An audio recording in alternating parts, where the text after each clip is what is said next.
Hi, I'm Alex Monaco from Monaco Solicitors, and I'm going to continue my series of videos about grievances.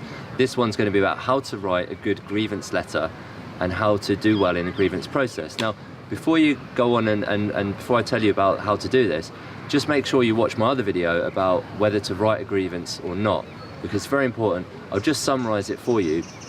If you want to leave your job with an exit package, a negotiated severance payment settlement, don't write a grievance letter, write a without prejudice letter first, okay? However, if your without prejudice letter didn't work, then it's time to write a grievance. So if you do want to write a grievance letter, then first of all, locate your company's grievance procedure, okay?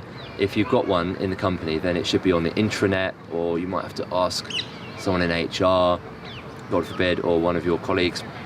If you can't find one, and if they don't have one, then there's such thing as the ACAS grievance procedure, which is kind of like the default guideline. It's not legally binding, but it is it's a guideline that judges and tribunals will use, therefore it's a kind of industry standard. And it sets out a few kind of must-dos. One is that it has to be in writing, one is there has to be an invite to a meeting, and then there has to be a right of appeal, and then a right to an appeal meeting. So you've got to set out your grievance in writing. It's all about who said what, when, where. Okay, that's employment law for you, really.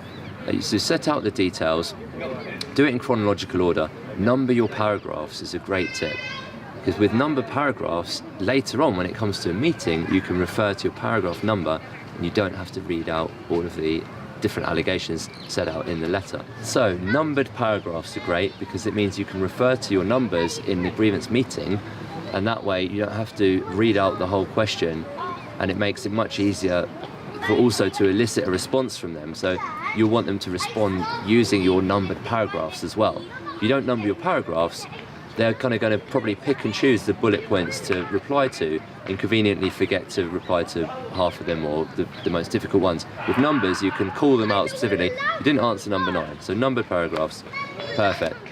Now, it sounds silly, but use the spell checker, use the grammar checker. Ideally, use the grievance template. It's got to look professional. You know, go for different paragraphs with line spacing. Go for something like Arial or Times New Roman, 12 point, 1.5 space between lines. It's important. Presentation's important. Use the word formal grievance in the heading, the subject of the letter, and obviously date it and address it.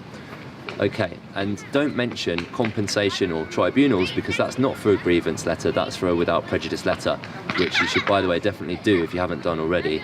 Watch my other video on those. So, having submitted your grievance letter, you're going to be invited to a grievance meeting. Ideally, take a colleague with you or trade union member if you have one, but certainly, either way, take notes. Really, religiously write down everything they say. So religiously take notes, because inevitably you'll find that the minutes that HR or the employer produce are going to be different from the minutes that you remember that should have been produced. So if you've got your own notes, you've got a good backup there, and really try and write down everything. I don't know about you, but my speed writing is terribly difficult to read. It's terrible. I can't read it myself, so I kind of use capital letters for that. Consider using capitals. And then having done that, and having gone through your meeting, referred to a number of points, took all the notes, then you get an appeal as well. Now, you can appeal against all sorts of things, not just their findings about your grievance itself, so the numbered points. You can appeal about who chaired the meeting. You could, for example, say that it was done in a biased way or an unfair way, or you weren't given a chance to have witnesses, or so on. So don't just focus on what they say in terms of your appeal. Yeah, that could be the great basis for your appeal, but think laterally for your appeal. So then, hopefully, by the conclusion of this long drawn-out process, you have another appeal meeting where the same things apply. At some point, if you do want to leave your job, you can suggest a negotiated exit package, severance payment, or they might suggest one too. Or you might get invited to discuss that halfway through the process. So always be open to this possibility of leaving your job and negotiating yourself an exit package. If you've been badly treated, you don't necessarily need to stick it out. There's probably other jobs out there better suited to you, but at the same time, you probably don't need to just resign and walk away with nothing, because it might take you a couple of months to find a new job. So, do think that you are entitled to negotiate an exit package. You should be able to, have that tide you over till you get a new job. So hopefully that grievance will precipitate that if that's what you want, or if you are looking to stay, hopefully the grievance will achieve the objective that you wish to achieve. Thanks very much for watching this video. If you have got any questions, leave comments underneath, but certainly give us a thumbs up or subscribe to the YouTube channel, and see you on the next video. Thanks a lot. Thank you for watching How to Write a Grievance.